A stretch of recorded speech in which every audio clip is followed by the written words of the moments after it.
mais um estudo do Livro dos Espíritos. Dessa vez a gente vai falar do capítulo 3, separação da alma e do corpo, da pergunta 154 a 162. Nós vamos nos aprofundar mais num tema da aula passada, que foi a morte. Vamos começar? Vamos lá. Pergunta 154. É dolorosa a separação da alma e do corpo? Essa é uma pergunta bem interessante. Tem muita gente que tem mais medo do fenômeno da própria morte do que necessariamente do que acontece depois. Aliás, vale aqui fazer um adendo, fazer uma colocação a mais. O medo da morte é natural. Ou seja, nós temos um instinto em nós que faz com que nós não aceitemos a morte com muita naturalidade. Daí a gente vê como a questão do suicídio é uma coisa tão extraordinária e tão contra a nossa natureza, contra os nossos sentimentos naturais. Esse sentimento instintivo de preservação da vida nos faz temer qualquer coisa que nos coloque em risco. Então o medo da morte é um medo natural. Agora é preciso que a gente entenda, que a gente trabalhe os nossos medos para que a gente possa conversar. Tinha pessoas mesmo que eu conheço, tem uma pessoa muito querida minha, que a gente não podia falar na morte de alguém ou ir num velório, ela não ia, mas de jeito nenhum, nem falasse no assunto. Não tinha acordo. Se eu não vou no enterro de ninguém, ela costumava dizer. E a gente rebatia, mas no seu você vai. Esse você não perde. Até em tom de brincadeira, mas tentando quebrar essa ideia fixa que ela tem, esse receio. Mas esse receio nasce justamente do desconhecimento das ideias pré-concebidas que a gente vai gerando, e que a doutrina espírita nos ajuda a ter uma ideia. Não tem nada de terrível, de fantasmagórico, lúgubre na situação. Enquanto a gente está muitas vezes chorando pelo desencarne de uma pessoa, a espiritualidade está comemorando, porque ele venceu uma etapa, ele passou pelas experiências que ele precisava e agora recomeça no plano espiritual. Se nós estivermos do lado de lá, é um momento de alegria, enquanto que muitas vezes a gente do lado de cá, na encarnação, a gente chora pela ausência. Vamos em frente?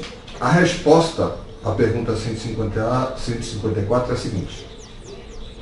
Não, o corpo quase sempre sofre mais durante a vida do que no momento da morte. A alma nenhuma parte toma nisso. Os sofrimentos que algumas vezes se experimentam no instante da morte são um gozo para o espírito, que vê chegar a turno o seu auxílio. É lógico que aqui a gente pode colocar principalmente a questão da morte natural, né?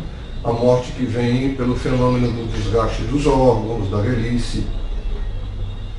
Não tem nada de ruim, de extraordinário. Até pelo que, cessando a vida física, cessa as sensações. Ou seja, a pessoa ela não sente dor, ela não tem sensações físicas após o desencarne. Mas algum pode dizer, mas tem certas colocações que os espíritos falam, que quando vem numa reunião mediúnica, através do médium, que ele está sofrendo, que ele sente dor, que ele quebrou um braço, que ele foi atropelado. Aí a gente tem que entender que tem uma diferença entre sensação e impressão.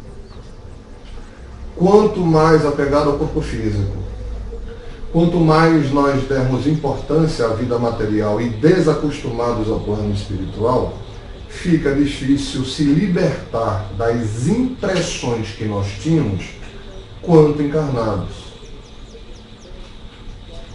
É por isso essa dificuldade. Se você voltar um pouco nos vídeos sobre esses estudos, você vai ver que nós tivemos um momento em que foi levantada essa questão sobre a sensação dos espíritos.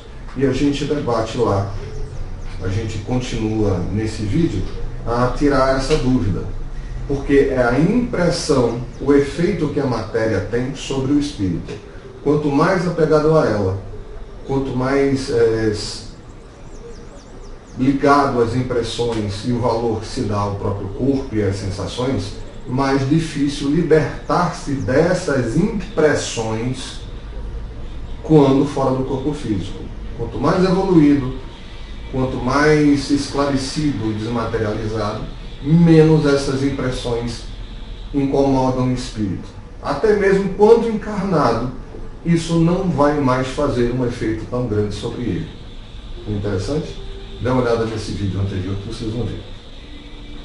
Vou ver se eu me lembro de colocar aqui o link para esse vídeo. Vamos continuar. Pergunta 155. Como se opera a separação da alma e do corpo? Explicam os espíritos. Rotos, cortados, os laços que a retinham, ela se desprende. Aí vai variar.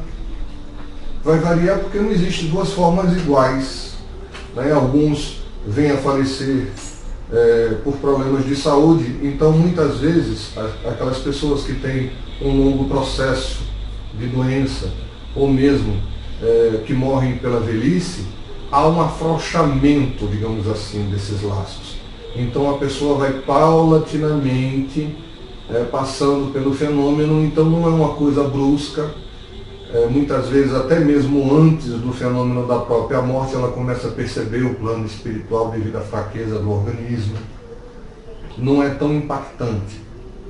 Mas, para cada um, tem um significado diferente.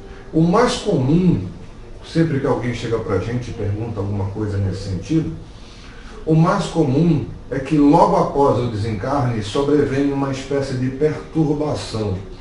O indivíduo meio que perde a noção de si mesmo, né? Perde a noção de onde está, o que está acontecendo, é meio um sono, meio turbulento, que varia de pessoa para pessoa, que pode demorar algumas horas. Tem gente que assiste até o próprio enterro, como se estivesse assistindo o enterro de outra pessoa.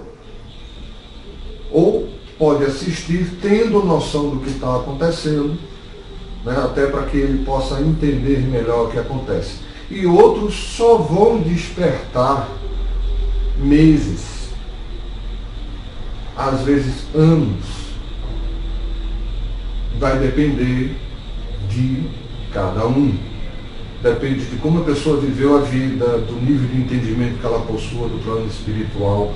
Isso não é nem um castigo, isso não é uma determinação divina, isso é uma consequência natural da própria forma de pensar e da capacidade da pessoa de lidar com essa nova realidade. Às vezes a própria espiritualidade pode até fazer o indivíduo permanecer algum tempo dormindo, para que o choque não seja muito grande. Outros despertam no plano espiritual e não têm a menor ideia que faleceram. Continuam com as suas vidas, sentando na mesa para tomar café com a família, pegando ônibus para ir trabalhar, na ilusão de que ainda estão encarnados, porque não conseguem fazer essa diferenciação. Né? Ficam nesse momento de ilusão. Se tiver um exemplo disso, aquele filme O Sexto Sentido é bem interessante, porque eu vou dar um spoiler do filme se você não viu, não? Durante todo o período que você assiste o filme, é um psiquiatra cuidando de um menininho que teria mediunidade, é que você descobre no final que o próprio psiquiatra era um espírito desencarnado. E ele não tinha noção disso. Só depois ele começa a perceber essa realidade e descobre a verdade, já no final. É bem interessante o filme, assista que você vai gostar. Então, pergunta 155A. A separação se dá instantaneamente por brusca transição? Haverá alguma linha de demarcação nítida traçada entre a vida e a morte? Responde os espíritos. Não. A alma se despreende gradualmente, não se escapa como um pássaro cativo a que se restitua subitamente a liberdade. aqueles dois estados se tocam e confundem, de sorte que o espírito se solta pouco a pouco dos laços que o prendiam. Esses laços se desatam, não se quebram. É por isso que às vezes é complicado para alguém que tem uma morte violenta acordar no plano espiritual e compreender exatamente como se encontra, porque muitas vezes é difícil esse retorno. A impressão da matéria, a impressão física ainda é muito forte. É muito mais fácil, pelo que a gente acompanha, pelo que a gente já leu e estudou, para aquele que tem uma morte, que tem um desencarne mais tranquilo. Outro ponto que a gente precisa falar, que é interessante falar, é sobre a questão dos suicidas. Tem muita gente que coloca assim, não, porque o espiritismo é tão mal com os suicidas, é tão rigoroso. Não, é preciso entender, não somos nós espíritas que inventamos essa ideia. Nem é Deus que castiga o suicida a passar por determinados momentos. Há narrativas em alguns livros, Memórias do Suicida, por exemplo, é um desses livros, Memórias de um Suicida. E nesse livro, muitos indivíduos, ao desencarnarem,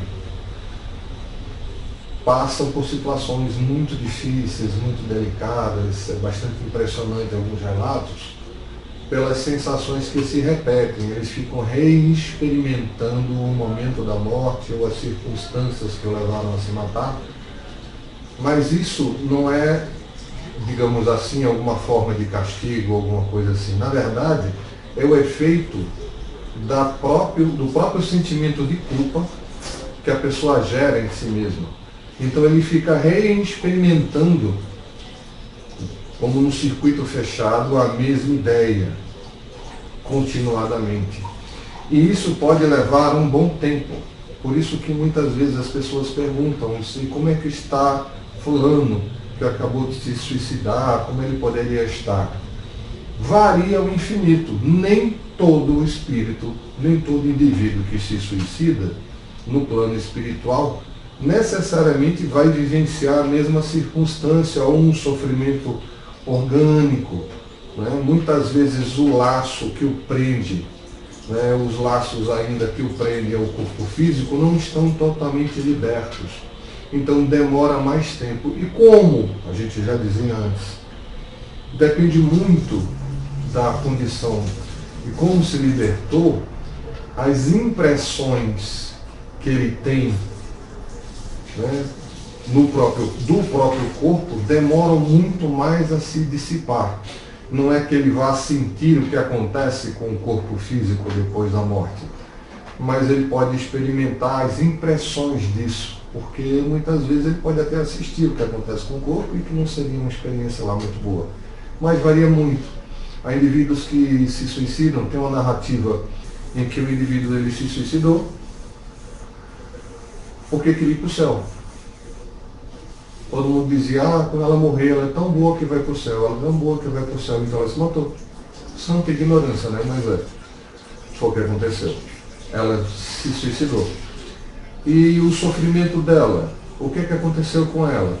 Quando ela se deu conta de que tinha tirado a própria vida, aí ela se lembrou que a pessoa que dependia dela para viver era a mãe dela, que era uma pessoa doente, já idosa, e dependia dela para sobreviver.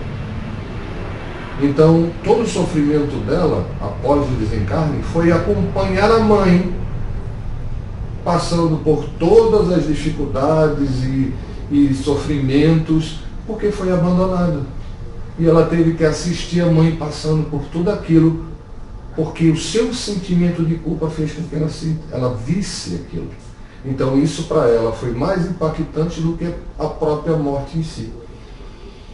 Então, novamente, cada caso é um caso. Nem todo mundo vai passar por essa experiência. Mas uma coisa é certa, o suicida, em geral, demora um bom tempo para se recuperar. Muitas vezes ele só vai vencer essa perturbação terminado o período de tempo em que ele teria para reencarnar, porque nele ainda estão muito vivas as energias que ele tinha para continuar a sua vida. é um impacto muito grande para o espírito. A prece por ele, o evangelho por ele, orar bastante e ter paciência. Mas o ponto principal é que ninguém está abandonado, ele não perdeu definitivamente uma coisa. Ele adiou, se comprometeu mais, perdeu oportunidades.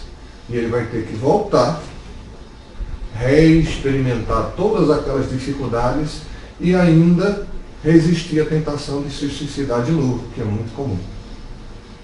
É problemático, mas não é definitivo.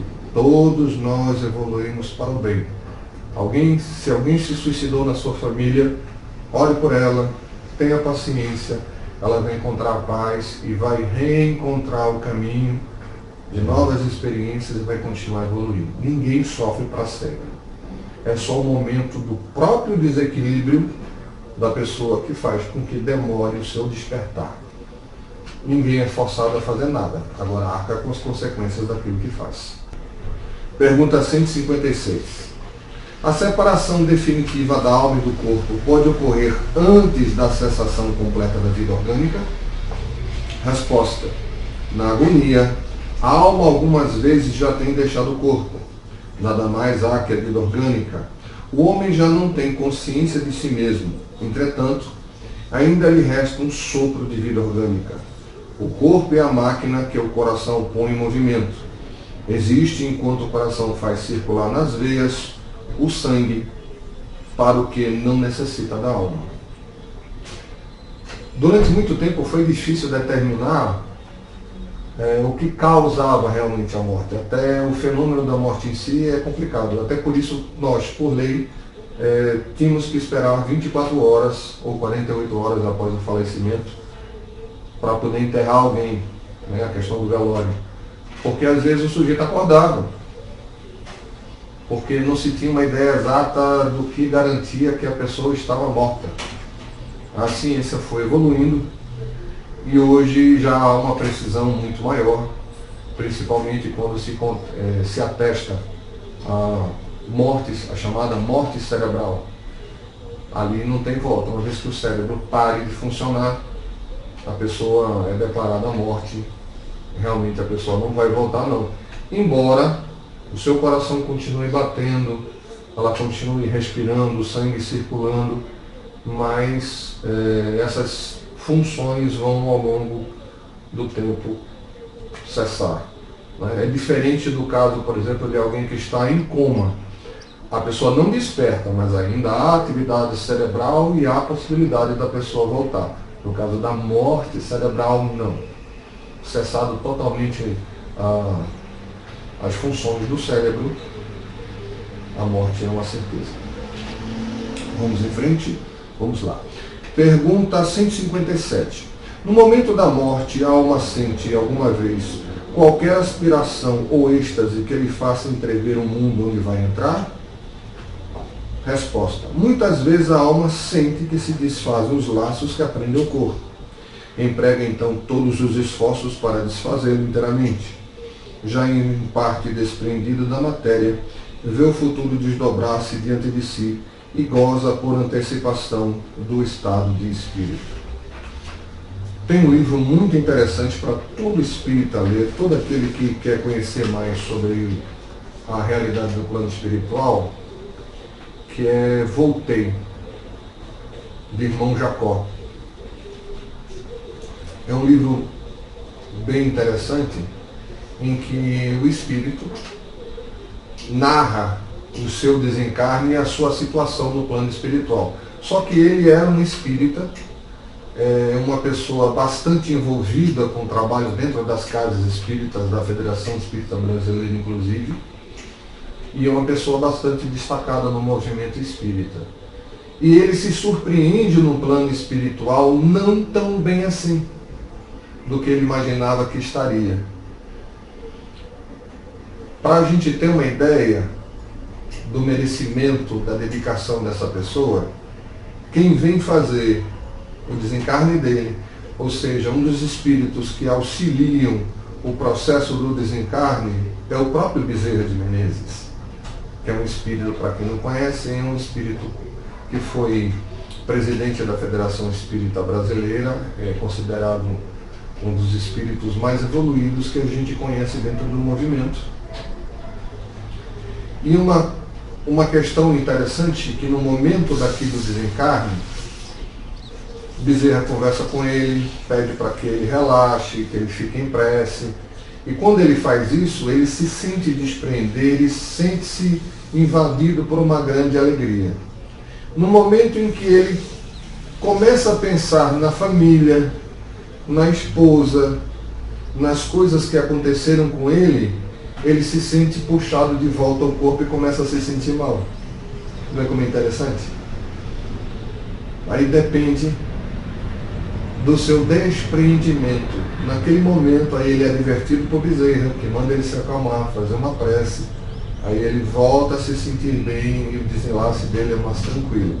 Vai depender de como está a nossa mente. Quanto menos desapego nesse momento. Não é não ter amor pela família, não é isso, mas é a preocupação desnecessária. É aquele apego, né, que a gente tem aos filhos, à família, à esposa, ao esposo. Aquele apego excessivo. E a gente não vai perder nada, não vamos perder ninguém, a gente vai continuar vivo, do mesmo jeito. Só que, logicamente, com as dificuldades por estarmos em dimensões diferentes. Já estou no fim. Pergunta 158. O exemplo da lagarta, que primeiro anda de rastros pela terra, depois se encerra na sua crisálida em estado de morte aparente, para enfim renascer com uma existência brilhante, pode dar-se ideia da vida terrestre, do túmulo e finalmente da nossa nova existência? Responde os espíritos. Uma ideia acanhada, a imagem boa, todavia cumpre não seja tomada ao pé da letra, como frequentemente vos sucede. Olha, para a gente pensar direitinho, toda noite a gente morre. Toda noite nós deixamos o nosso corpo físico e nós vamos para onde for o nosso ponto de interesse. Você pode continuar dormindo ao lado do corpo, você pode sair, visitar um parente, ir para uma festa. Vai depender do seu desejo.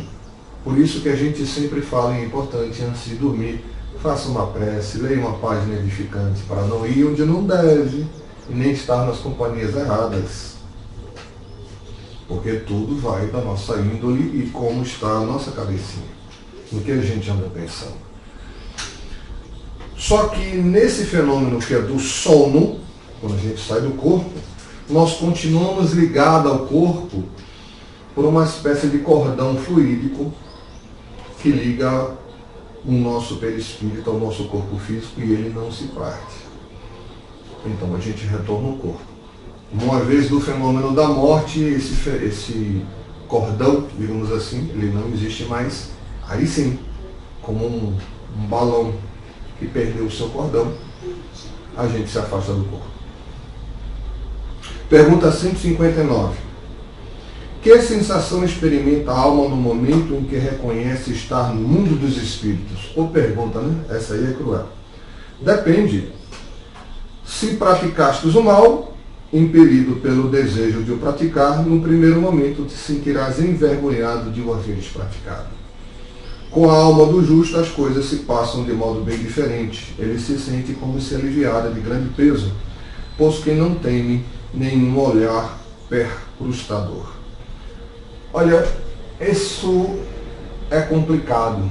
É como a gente falava. Porque tudo depende da individualidade. Tudo depende do que você fez durante sua vida, onde estão os seus sentimentos, quais eram os seus desejos. Muita gente às vezes fala assim, mas eu quero, quando eu morrer, eu não quero passar pelo umbral. Até o pessoal transformou o umbral meio que num inferno espírita. Não existe inferno espírita. O umbral nada mais é do que as regiões próximas à Terra, que estão em volta aqui conosco, em que se aglomeram, se reúnem espíritos que pensam da mesma forma. Então se atraem. Como estão em desequilíbrio, geram em torno deles, atraem em torno deles fluidos negativos e acabam compondo com sua mente esses ambientes que não são reais. Vamos dizer assim, para o espírito que está lá é real, mas eles não são ambientes materiais circunscritos. Na verdade, são apenas formas de pensamento, vamos dizer assim. Formas de pensamento criadas por aqueles que estão lá. Então, o próprio sofrimento de estar naqueles ambientes, se você assistiu o Nosso Lar, você deve lembrar algumas cenas de André Luiz, estão associados aos pensamentos que a pessoa tinha, a como ela vivia, não é? A determinadas circunstâncias. Vai tudo depender. Então, varia ao infinito. Por isso, às vezes, a pessoa chega e diz, mas eu queria saber se meu parente está bem, se não está, como ele foi, se não foi. É complicado fazer declarações do tipo, ele está bem, não está, sem que você tenha pelo menos algum contato com a espiritualidade e receba alguma informação. E não é uma coisa assim imediata, não é porque um espírito está desencarnado que ele vai saber exatamente o que aconteceu com o outro. Não é tão simples assim, não, é complicado mesmo. Por isso que às vezes as pessoas chegam na casa espírita esperando uma comunicação de um parente que desencarnou de forma imediata, e você primeiro precisa saber onde ele está, o que aconteceu com ele, como ele se encontra no mundo espiritual, se ele está consciente, se ele está em perturbação, se ele foi socorrido já, se ele se encontra perturbado, uma série de coisas. É realmente complicado. Por isso que até Chico mesmo, ele costumava colocar que o telefone tocava de lá para cá. Ou seja, para ele não ter que explicar tudo isso, principalmente para leigos, pessoas que não tinham noção do que era espiritismo, ainda mais naquela época, 1940, 1930, imagina a dificuldade dele de explicar tudo isso. Então era muito mais simples dizer que não dependia dele, eram os espíritos que vinham a ele. Porque ele não tinha como se comunicar com qualquer um a toda hora. Nem todas as pessoas que o procuravam conseguiam alguma informação, uma carta das pessoas que desejavam, que já tinham falecido. Não era assim tão fácil. E Chico era um médium extraordinário. Imagina um médium comum de hoje em dia, né? Vamos em frente. O espírito se encontra imediatamente com os que conheceu na terra e que morreram antes dele? Sim, conforme a afeição que eles voltava e que eles lhe consagravam. Muitas vezes aqueles seus conhecidos o vêm receber a entrada no mundo dos espíritos e o ajudam a desligar-se das faixas da matéria. Encontram-se também com muitos dos que conheceu e perdeu de vista durante a sua vida terrena. Vê o que estão na erraticidade, como vê os encarnados e os vai visitar. Sim, acontece. Mas aquilo que a gente falava, por exemplo, você pode desencarnar e ser recebido no plano espiritual pela sua mãe, que já desencarnou antes de você. Mas se você tiver condição de reconhecê-la, porque às vezes o indivíduo está tão perturbado, está tão ligado ainda ao corpo, ou às circunstâncias em que morreu, ou uma série de fatores, que ele sequer percebe que existe o plano espiritual. A mãe está do lado dele, amparando ele, orando por ele, e ele não faz ideia disso. Ele está sendo amparado, mas ele não consegue perceber. E às vezes até aquele espírito amigo, né, um parente ou um conhecido que muito ama aquela pessoa, às vezes não se faz nem reconhecido, porque o choque emocional é muito maior. O sujeito não sabe nem que morreu e encontra um defunto. Encontra alguém que já faleceu, às vezes ele morre de novo. Então a própria espiritualidade respeita esse aspecto e às vezes a pessoa só com o tempo, à medida que ela entende o que aconteceu com ela, isso, ela pode reconhecer isso. Outros já aceitam isso com uma certa naturalidade.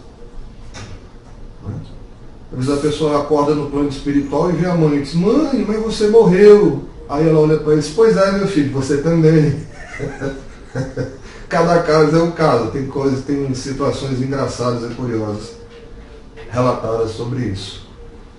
mas é aquilo que a gente sempre fala, a gente não pode adivinhar certas coisas, dizer de antemão, né? Tem gente que faz afirmações mirabolantes e categóricas e não confie nessas colocações assim absolutas, porque isso é muito relativo, a não ser que a pessoa tenha pedido a espiritualidade, ou então mesmo um parente tenha acompanhado você junto com ela, e ela veja esse parente e ele relata o que aconteceu, o amigo espiritual seu relate a ela e ela conte a você. Mas assim, é melhor desconfiar do que acreditar cegamente. 161. Em caso de morte violenta e acidental, quando os órgãos ainda se não enfraqueceram, em consequência da idade ou das moléstias, a separação da alma do corpo e a cessação da vida ocorrem simultaneamente? Geralmente assim é, mas em todos os casos, muito breve é o instante que separa uma da outra. Olha, é preciso a gente entender uma coisa. O fato de sofrer uma morte violenta não significa que a pessoa vai passar pela mesma circunstância do suicida, de alguns suicidas que ficam experimentando as impressões que tinham no corpo. Muitas pessoas que passam por uma morte violenta porque por algum motivo tinham a necessidade dessa experiência, era necessário no seu planejamento reencarnatório, ela necessariamente não sabe nem o que aconteceu. Quando ela acorda no plano espiritual, ela não guarda qualquer lembrança do que aconteceu. Às vezes ela passa pelo acidente, um acidente aéreo, por exemplo, onde o corpo foi completamente destruído, carbonizado, e ela acorda no plano espiritual e não tem qualquer ligação ou lembrança do fato. É por isso que a gente sempre coloca, quando alguém que você gosta de desencarnar, não fique pensando no fato, na circunstância em que se deu a morte, porque muitas vezes o espírito nem experimentou aquilo direito. Isso é muito relativo. A gente que fica com essa impressão, e você pode jogar com seus pensamentos essa impressão para ele, o que não é absolutamente necessário. Então vamos nos apegar aos momentos felizes, às circunstâncias boas que nós passamos, e não aquele momento, sei que foi o mais marcante, difícil, o momento do sofrimento que a gente está passando diante de uma morte violenta, mas é necessário esse exercício para a gente se libertar desse sentimento de dor e para não comprometer o equilíbrio daquele que a gente ama e que está do outro lado.